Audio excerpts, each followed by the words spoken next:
Salut à toutes et à tous, j'espère que vous allez bien en cette nouvelle année 2025, que vous avez passé une bonne soirée du jour de l'an. Moi perso je l'ai fait avec mon fils, les deux no life de la maison, puisque ma fille elle est sortie avec sa copine, voilà. Cette année, exceptionnellement, je ne vous souhaiterai pas la bonne année. Je vais être franche, toutes les années, donc je sais si ça en fait, je souhaite la bonne année et il n'y a jamais personne qui me répond. Donc cette année, j'ai décidé d'attendre qu'on me souhaite la bonne année et ceux qui me souhaiteront bonne année, je leur souhaiterai bonne année. Hein, on va inverser un petit peu les rôles. Moi, je suis tout le temps en train de souhaiter bonne année et on ne me calcule pas.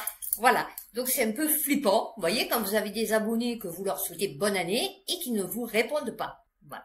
Ah non, moi je vous ai dit, j'ai honte de rien, je suis fraîche. Donc aujourd'hui, nous allons faire Europe, voilà, toujours du bon. Voilà, on va dire ça pour cette année 2025 qui s'annonce magnifique.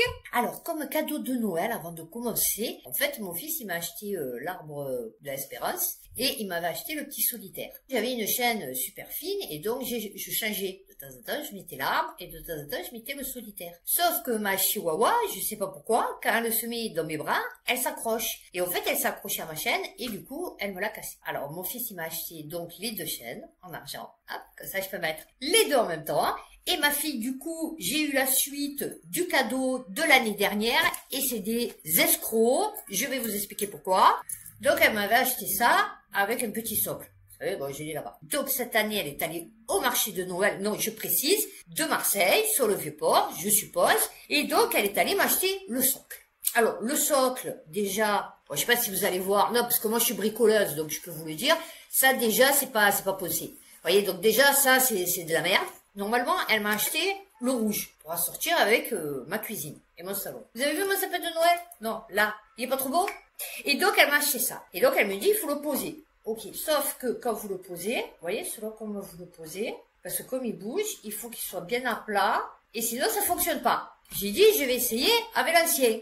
Donc, avec l'ancien, il rentre, vous voyez, et ça s'allume. Parce que celui-là, en fait, il est plus fin que celui-là. Au lieu de faire un système avec un interrupteur, que tu allumes et que tu éteins, parce qu'ils vendent pas sans le socle. Donc, elle a été obligée d'acheter le kit, et celui-là ne va pas sur, vous voyez, même celui-là, il y a un faux contact. Et celui-là ne va pas sur celui-là. Donc, les marchés de Noël, j'ai dit, au lieu de dépenser ton argent, c'est gentil, parce que franchement, ça me touche, parce que c'est très beau. Mais le mec, j'ai dit, en fait, c'est un escroc. Voilà, parce qu'il a dû lui vendre une blinde de ce truc. Et en fait, ça fonctionne pas. Voilà pourquoi j'achète chez moi. Donc, déjà, à l'intérieur, c'est pas possible, là, ici, et là, c'est pas possible. Voilà, là, ça approche. Donc, quand tu vas ça, je sais pas combien, vous voyez, voilà. C'est vraiment de la merde. Voilà, vraiment. Et donc, j'aurais mieux fait de m'acheter un truc sur Temu, c'était mieux. Voilà. Et elle m'a pris aussi la palette de maquillage. Et oui, parce que comme maintenant, pour faire les vidéos, je me maquille. Bon, peut-être ça se voit pas trop. Mais je vais me maquiller. Et voilà. Donc, elle m'a acheté ça. Voilà. Ça, c'est mes cadeaux de Noël. Donc, très contente. Donc, j'espère que vous en avez eu. Vous aussi. Europe, on va partir. Ouais, on va faire Italie, Grèce, PCE et Ukraine. Donc, Italie, RFI, des milliers de personnes défilent contre le projet de loi sécurité du gouvernement Meloni. Environ 100 000 personnes ont répondu à l'appel à manifester contre le projet de loi sur la sécurité. Le texte jugé fasciste. Tu sais, on est en Italie, hein. Ah ouais, non, fille, je t'explique, hein. Par ses détracteurs vise à sanctionner pénalement des formes de contestation politique et sociale, comme le blocage d'une route en faisant barrage avec son corps. Ah ben oui, maintenant, il va lui rouler dessus. Eh ouais. Il s'étend à d'autres domaines, comme l'interdiction de la vente de cartes SIM aux migrants. Ouais, là, c'est la fourchette est large, quand même. Non, parce que entre interdit de faire des contestations politiques et sociales et les cartes SIM aux migrants, je veux dire, bon, il y a quand même, tu vois, un espace. Bon fait. Qui est parti d'opposition, myriade d'associations écologistes ou humanitaires, en envahissant les rues de Rome pour protester, Qu'est-ce qu'ils veulent faire? Alors, en prévoyant, par exemple, l'interdiction, ok, de cartes SIM. Ah, peine de prison quand même, hein. Ah ouais, pour une carte SIM, ça fait beaucoup. Alors, photomontage de Giorgia Meloni embrassant Benito Mussolini. Ben ouais, c'est ce que j'ai dit au départ. Ce projet criminalise toute forme de protestation, même la plus pacifique. Ben profitez-en, donc du coup, parce que peut-être c'est la dernière. Voilà. Une attaque sans précédent contre les droits fondamentaux et la démocratie. Ouais, ben tu sais, la démocratie, ça fait longtemps, on l'a perdue, hein, enfin, je t'explique, hein. Gaïa s'indigne de l'interdiction de vente de cartes SIM aux personnes sans... Oui, bon, ça va, tu vas pas nous faire un caca nerveux, là. Alors, c'est compliqué, est-ce que le téléphone fait partie des droits humains? Bon, notre constitution est pourtant antifasciste. Ouais, tu sais, des fois, on l'a pas lu, la constitution. Ouais, non, parce que moi, je l'ai lu. J'en ai fait des vidéos, d'ailleurs, sur mon ancienne chaîne, que j'ai plus, puisque YouTube me l'a fait dégager, hein, n'est-ce pas? Sinon, vous pouvez en retrouver une vidéo sur Odyssée. C'est tout ce qui reste. Mais je me suis tapé la Constitution. Oui, comme je me suis tapé la Bible, tu vois, voilà. Donc maintenant, celui qui me dit oui, au lieu de faire des tatouages, elle ferait mieux de lire des livres. Tu vois, j'en ai lu pas mal de livres. Déjà, rien que la Constitution et la Bible, je pense que déjà, ça va. Et franchement, il y a pas trop grand chose pour nous. Voilà, il y a plutôt pour le fonctionnement du pays. Ils ont juste rajouté la Déclaration des droits de l'homme à la base devant, juste pour faire genre, ah putain, il y a des droits pour l'homme, mais sinon, il y a rien du tout dans la Constitution pour nous. Hein. Enfin, je veux dire, bon, voilà. Alors, parmi les manifestants figurait l'ex-premier ministre Giuseppe Conte. La Repubblica. Un petit groupe de jeunes est passé devant le leader du mouvement 5 étoiles en criant « T'es nul, tu as aussi été au gouvernement avec la Ligue ». Vous voyez comme quoi, hein, pas tous les jeunes sont des cons. Il y en a quand même qui s'instruisent et qui ont une mémoire. Là, on va partir sur de la Grèce. BFM Business. Grèce, le Parlement devrait adopter un quasi-doublement du budget de la défense. Après, ça dépend. Ça, c'était un peu comme pendant le Covid. C'est doublement du taux de machin. Ouais, d'accord, mais si à la base il y avait 0,1, ça fait 0,2, qui devrait culminer avec un vote par appel nominal, traditionnellement considéré comme un vote de confiance. Allez, tu sais, la confiance en ce moment, enfin, comme tout est inversé, tu vois, c'est compliqué. Les dépenses du ministère grec de la Défense atteindront 6,13 milliards d'euros contre 3,6 milliards d'euros. En raison de l'augmentation des livraisons d'équipements de défense en 2025.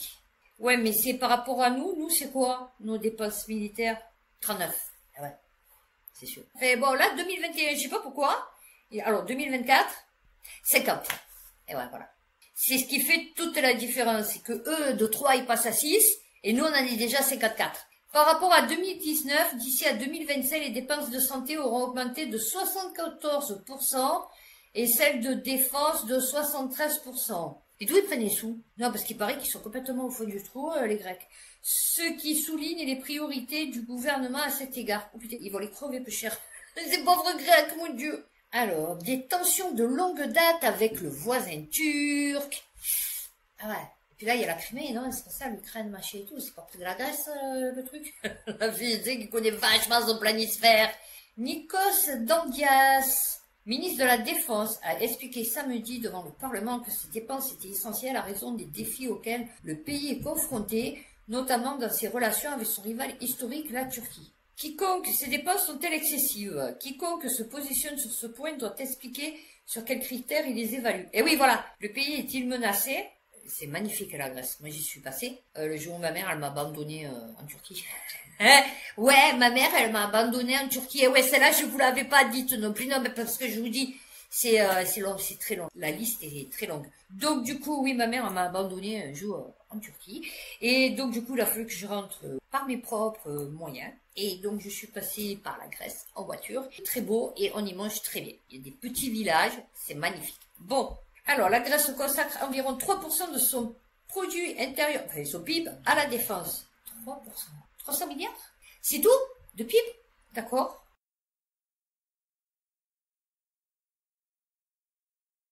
Bon, je sais pas si c'est bon le chiffre, hein. Soit davantage que la plupart des États de l'UE. D'accord. Les forces armées grecques ont connu un déficit de financement de 20 milliards d'euros pendant la décennie de crise de la dette du pays. Eh ben oui, non, mais là, c'est fini. Pour faire des économies et écarter des armes plus anciennes au profit de drones, tirant les leçons de la guerre en Ukraine. C'est pas aux Ukrainiens, ils sont en train de se faire expérimenter par l'OTAN et par l'Europe et par Poutine. Non, c'est magnifique. La création d'un dôme de défense anti-aérienne et anti-drone couvrant l'ensemble de la Grèce. Ouais, ça va être compliqué parce que tu sais, même les Israéliens, ils étaient au top du top et pourtant, tu vois, il y a eu un problème. Il y a eu des fuites. Christine Lagarde, Union européenne, Lagarde, BCE, plaide pour une intégration économique face à la menace d'une guerre commerciale. J'ai pas compris. Challenge. Francfort, Reuters. Non, en fait, c'est Reuters. Voilà, mais ça a été repris par Challenge. Ok. La présidente de la Banque Centrale Européenne, Christine Lagarde, elle part pas à la retraite, elle a pas des petits-enfants, elle a pas des chiens, elle a pas, je sais pas, elle fait quelque chose de ta vie, a plaidé de nouveau vendredi en faveur d'une plus grande intégration économique du bloc, sans se cacher peut-être, affirmant que l'intensification des tensions commerciales dans le monde et le fossé technologique croissant avec les États-Unis rendaient urgente une décision en ce sens. Est-ce que la phrase veut dire quelque chose? Parce que j'ai rien compris. Le président élu des États-Unis, Donald Trump, a promis d'imposer des droits de douane sur la plupart, voire la totalité des importations et a déclaré que l'Europe paierait un lourd tribut pour avoir enregistré un important excédent commercial avec les États-Unis pendant des années. Là, j'ai rien compris non plus. Pour avoir enregistré un important excédent commercial. Genre, s'est enrichi sur leur compte parce qu'ils n'avaient pas des droits de douane assez élevés. Il y a que eux qui se comprennent, hein, moi je vous le dis, il y a que eux qui se comprennent. L'environnement géopolitique est également devenu moins favorable, avec des menaces croissantes pour le libre-échange provenant de tous les coins du monde, a noté Christine Lagarde. Et ouais, mais c'est ce que tu as voulu, hein. Ben vous savez que RT France, il fonctionne toujours, je le capte. Sur mon truc de pirate là, de Jack Sparrow. Je vais l'appeler Jack Sparrow le truc maintenant. Donc il n'y a plus comme avant le journal télévisé machin et tout, il fait des reportages. D'ailleurs il y a Xavier Moreau dessus. Dans un discours prononcé à l'European Banking Congress, l'urgence d'intégrer nos marchés de capitaux s'est accrue. Ah oui, c'est là, parce que là il y a un truc super important qu'elle va dire. Les ménages européens détiennent 11 500 milliards d'euros de liquidités et de dépôts, dont une grande partie ne parvient pas aux entreprises qui en ont besoin. Oh ben oui, oh ben il faut tout donner, et il y a un grand cœur. Ah oui, si les ménages européens alignaient leur ratio dépôt actifs financiers sur celui des ménages américains, qui ont 33 000 milliards de dettes, un stock de 8 000 milliards d'euros pourrait être réorienté vers des investissements à long terme pour le marché, soit un flux d'environ 350 milliards d'euros par an. Ils vont nous prendre nos pépettes. Bon, moi j'en ai presque plus, je m'en fous, mais bon, ils vont vous prendre vos pépettes. L'Europe doit donc réduire le coût de l'investissement sur les marchés des capitaux et faciliter le régime réglementaire pour que les liquidités circulent là où elles sont le plus nécessaires. Des solutions au problème pourraient passer par la création d'un régime réglementaire à l'échelle de l'UE qui compléterait les 27 règles nationales actuelles.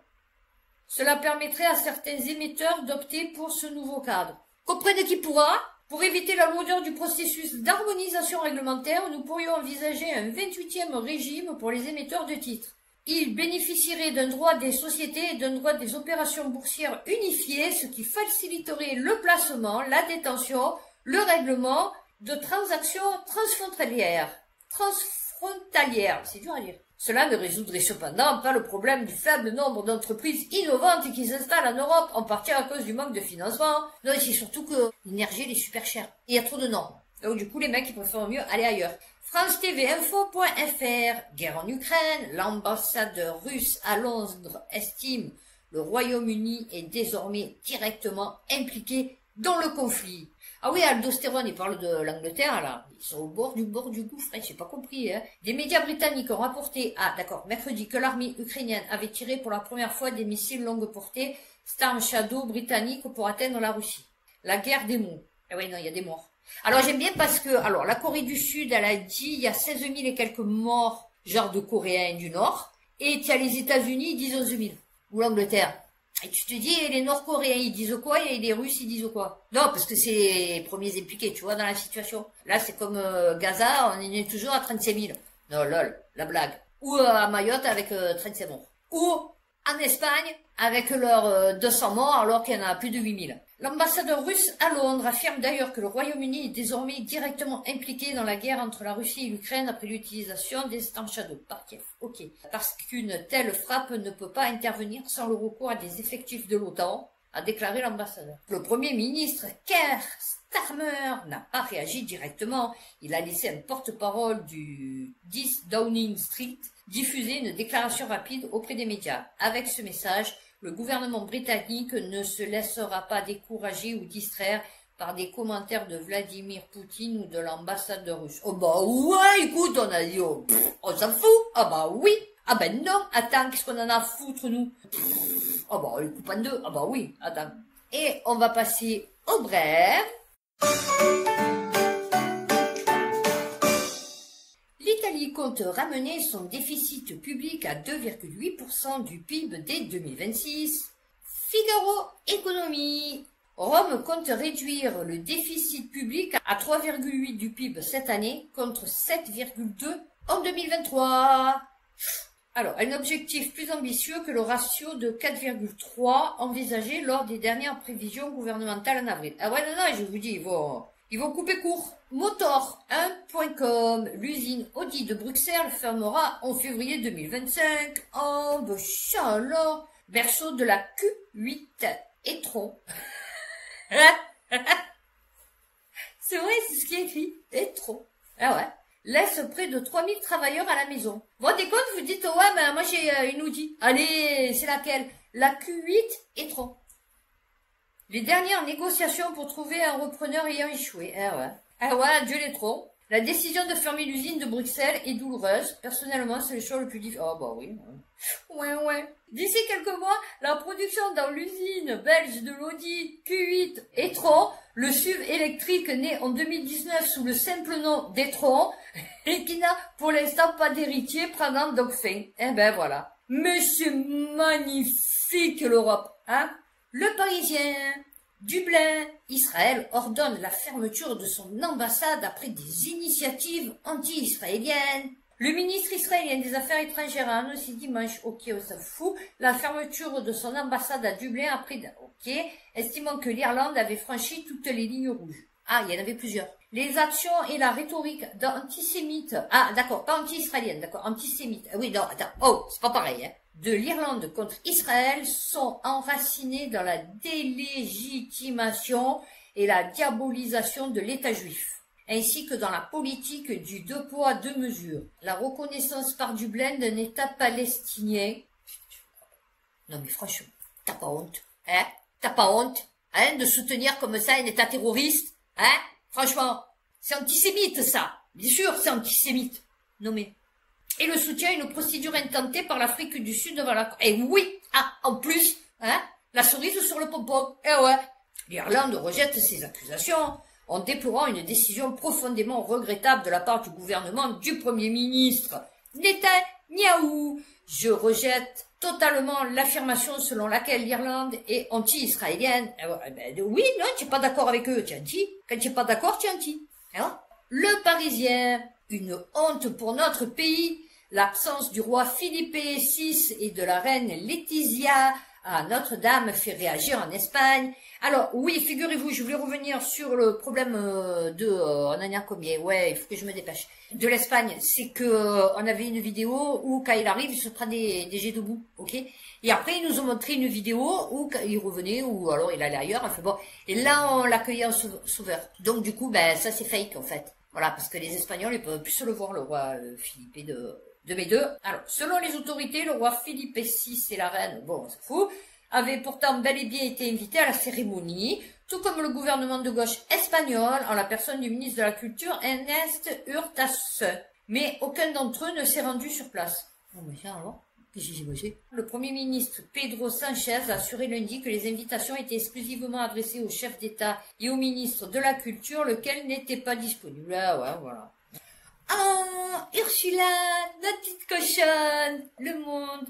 Les eurodéputés approuvent la nouvelle équipe d'Ursula von der Leyen, laquelle souhaite prioriser la compétitivité face aux États-Unis et à la Chine. Elle n'a pas dit l'autre jour qu'il fallait tout acheter américain maintenant? Le Parlement européen a soutenu la nouvelle équipe d'Ursula von der Leyen par 370 voix pour, 282 contre et 36 abstentions. Ah ouais, eux, ils savaient pas.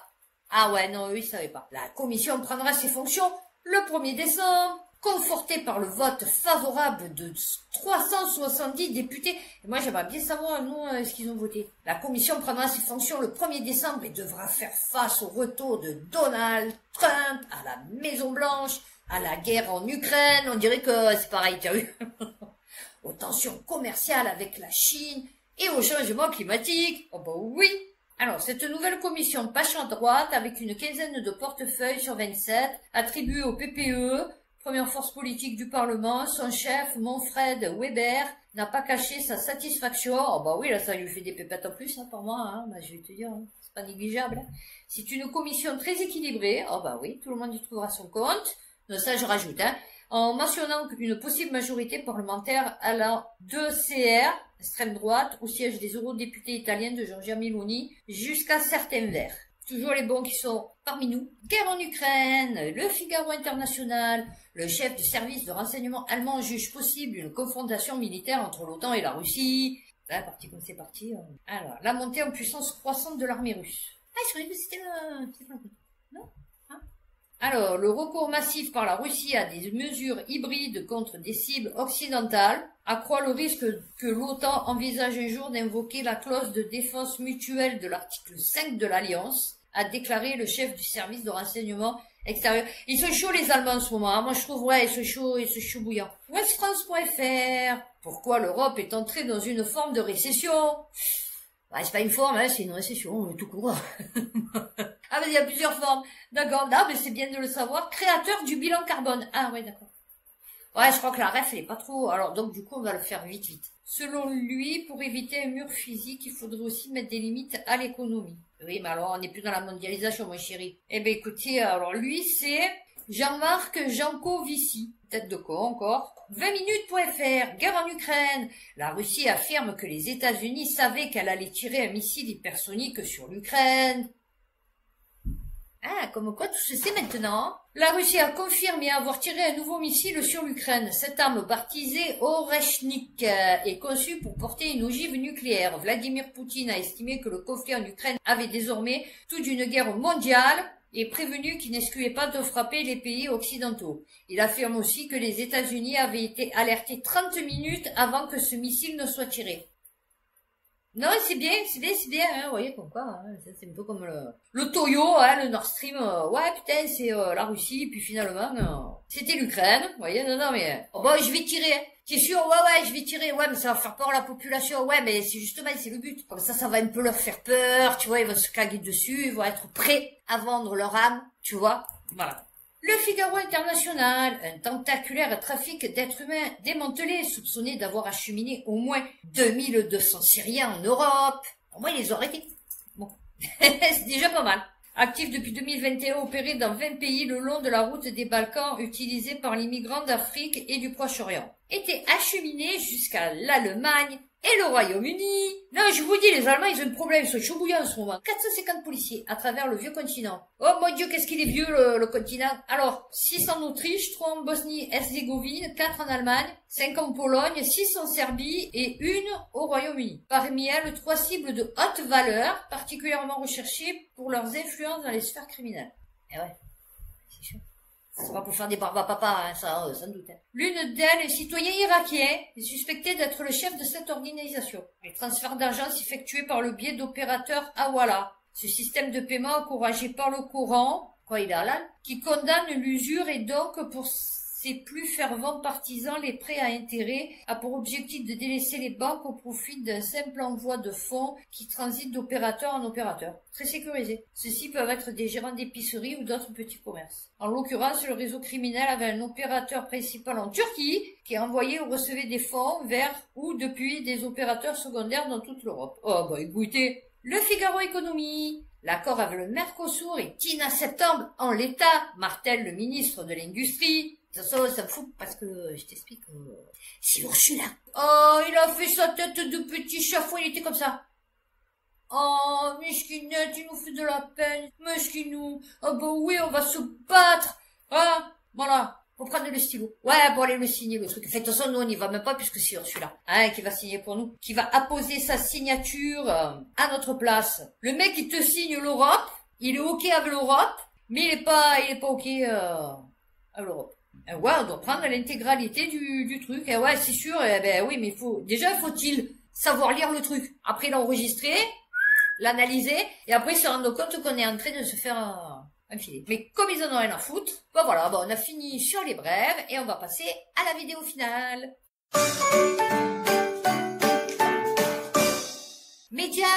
4. L'Europe, berceau de l'humanité, une découverte qui renverse tout ce que l'on croyait savoir. Ouais, mais c'est-à-dire que les 3/4 des choses que tu croyais savoir, ce sont des théories. Donc du coup, c'est sûr qu'à un moment donné ou à un autre, ça s'effondre, hein, bah ouais, comme toutes les théories. Depuis des décennies, ah ben oui, ben non, on vient pas des bambous là. Eh ben ouais, non, on vient des Vikings. Eh ouais, considère l'Afrique comme le berceau et eh ben non. C'est là qu'on a découvert les plus anciens fossiles de lémuriens, d'hominidés, suggérant que nos ancêtres directs sont apparus sur ce continent avant de migrer vers le reste du monde. Eh ouais, ils sont venus se peler le cul. Eh ouais, non, parce que moi, si j'habitais en Afrique, franchement, je vais pas aller en Europe. Je préfère mieux l'Afrique, il fait plus chaud. Cependant, une récente découverte en Europe pourrait chambouler cette vision.